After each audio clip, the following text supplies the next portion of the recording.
中信泰富再籌期，純官 QQ 豪俾你。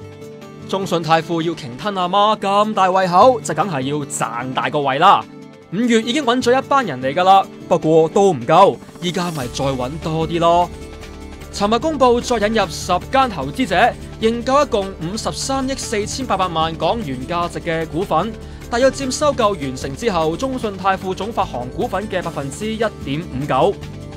今次嗰10間投資者都算係粒粒巨星㗎，有騰訊佢旗下嘅附屬公司，仲有周大福、泛海建設等。依家合共有25位投資者認購中信泰富發行嘅33.3億股。我認為係中信泰富前景好咯，所以投資好簡單。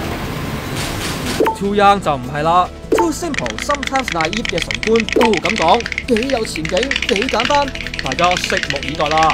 周大福同騰訊旗下附屬公司同樣入股中信泰富2875.1萬股，各涉資5000萬美元，大約3億9千萬港紙，買得嗰0.12%，又唔係做大股東，都係俾面阿爺個派對咋。中信泰富表示，第一批15個投資者完成收購之後，已經達到港交所要求嘅15%公眾持股量，加埋第二批公眾持股量已經上升到19%啦。鯨吞阿媽之路又邁進一步。